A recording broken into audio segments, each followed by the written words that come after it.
3 légendes à savoir avant d'aller à Bali. Attention, la troisième peut changer toute ta vie. Première légende, Bali t'accepte ou Bali ne t'accepte pas.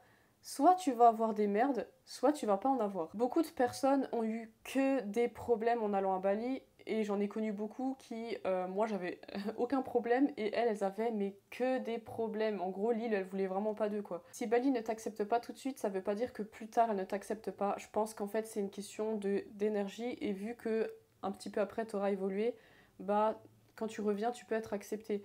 D'ailleurs, il y a plein de personnes qui y sont allées et qui ont que des merdes, mais qui, plusieurs mois ou années après, ont voulu y revenir et ça s'est très bien passé. Donc je pense que c'est juste une question de timing, une question d'énergie, parce que Bali a sa propre énergie et je pense que Bali, il faut la prendre comme une entité entière en fait, en une entité à part entière. Que du coup, si t'es pas prête, soit tu vas avoir des problèmes pour ne pas y aller, soit il va t'arriver des choses qui vont te montrer que c'est pas le moment pour toi ou que c'est pas le moment que tu apprennes de cette île parce que ça peut avoir un impact sur ta vie de connaître cette île et d'y être, ça dépend comment tu vas y être. Si tu es là en mode juste un nomade digital, bah des fois ces personnes-là, elles vont pas avoir un mood, une énergie qui est adaptée à l'île, mais elles vont y rester assez facilement parce qu'elles vont squatter qu'avec des digital nomades et du coup c'est comme si elles squattaient aux Philippines ou je sais pas où en fait. Selon ton énergie, si tu es prêt à ou prête à respecter l'île, à voir l'île telle qu'elle est et à accepter que l'île a des choses à t'apprendre et donc à être ouverte aux opportunités et ouverte à l'énergie de l'île et aux locaux, je pense que Bali peut avoir un impact sur toi, mais du coup ça fait que si t'es pas prête à ça, l'île elle va te mettre que des merdes. Et du coup je pense que déjà un premier point, si tu veux un minimum que ça se passe bien, bah, bien sûr c'est de faire attention aux arnaques et tout ça, je t'en reparlerai, mais c'est surtout de respecter l'île et respecter l'endroit, parce que si tu respectes pas l'endroit, tu vas avoir des retombées derrière. Moi je dis ça, je dis rien. Donc je pense que cette légende est vraie, mais en tout cas, ne t'empêche pas d'y aller si tu sens que tu as besoin d'aller, si tu as quelque chose qui te pousse à y aller, et ça peut arriver que tu sois déjà allé ou pas, il y a plein de personnes qui se poussent, qui se sentent poussées à y aller. Vas-y, et si vraiment bah, tu vois que ça marche pas, bah, tu y retourneras un autre moment quand tu auras évolué, parce que c'est une question de timing et de fréquence en fait, et c'est vrai. Deuxième légende, le Bali Belly. D'un point de vue pied-à-terre, les gens te diront que c'est la tourista mais en puissance 1000, et les locaux, du point de vue local, les balinais te diront que c'est Bali qui te force à te purifier et donc à te purger.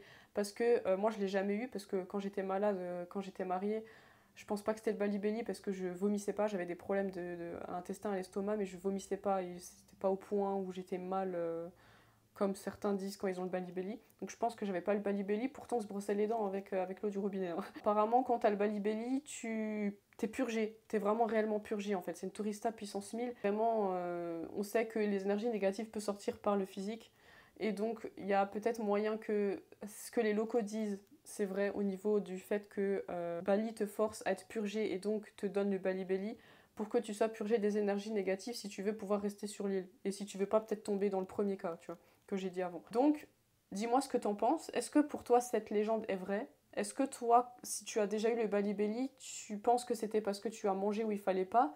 Ou est-ce que tu penses que c'est parce que vraiment tu avais besoin d'être purifié et que tu sens qu'après ça, tu t'es senti beaucoup mieux? C'est aussi ça. Est-ce qu'après avoir eu le Bali Belly, tu t'es senti légère, mais dans plusieurs sens du terme en fait. Et petit point pour faire attention à pas avoir le Bali Belly si tu penses que c'est le point de vue tourista, c'est pas ce qu'on pense en mangeant des petits restaurants locaux où tous les locals ils vont les petits trucs qui ne sont pas où les touristes ne sont pas attirés pour y aller. Enfin genre les petits trucs tout simples mais où il y a que les locaux qui y vont parce que les touristes ne sont pas attirés par ce genre d'endroit. C'est pas ce genre d'endroit où tu vas tomber malade parce que moi je l'ai fait plein de fois, c'est pas arrivé et on va souvent te dire que l'endroit où tu peux attraper la tourista ou où tu peux tomber malade, c'est dans des endroits western, donc c'est dans des restaurants où on cuisine de la nourriture européenne finalement. Je sais pas si c'est pour un manque d'attention, mais c'est apparemment plutôt dans les restaurants western qu'on tombe malade. Moi je mange que chez les locaux et j'ai jamais eu de problème. Que ça soit dans des restaurants plus ou moins touristiques ou non, j'ai jamais eu de problème.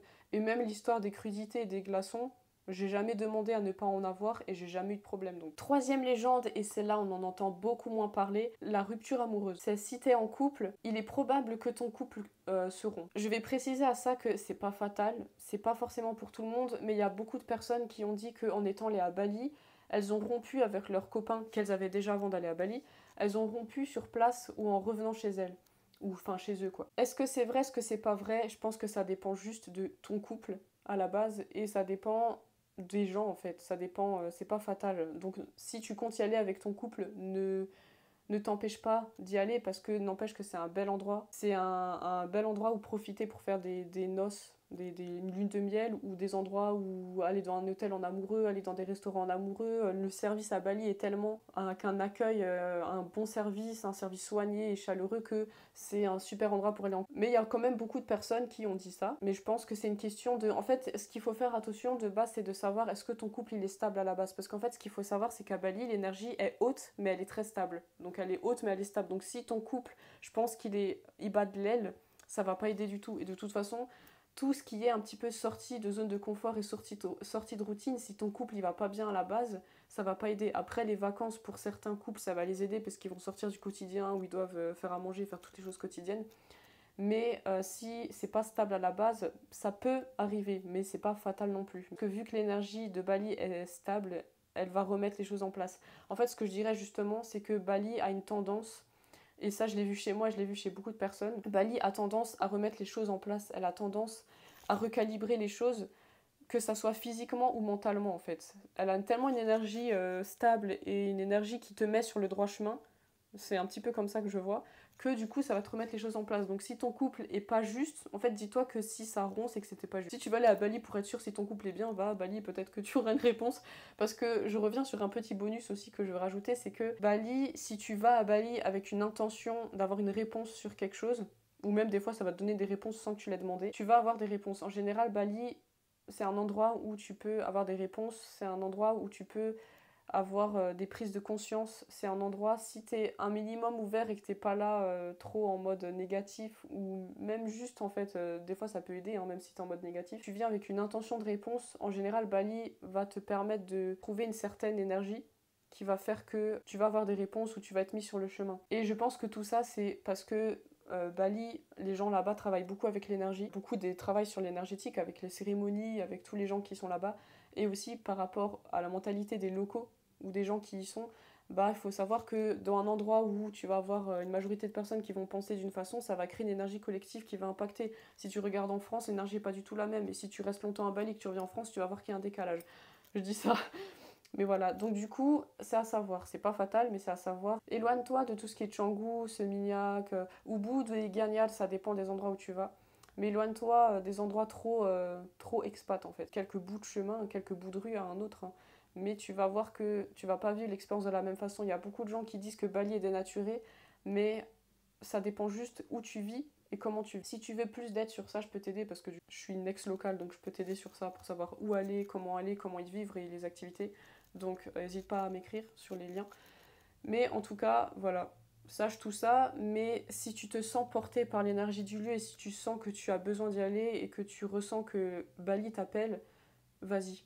N'hésite pas, vas-y. C'est qu'il y a quelque chose en toi qui dit d'y aller et en général, il faut. Voilà, je te laisse là-dessus. Je te retrouve bientôt pour une nouvelle vidéo.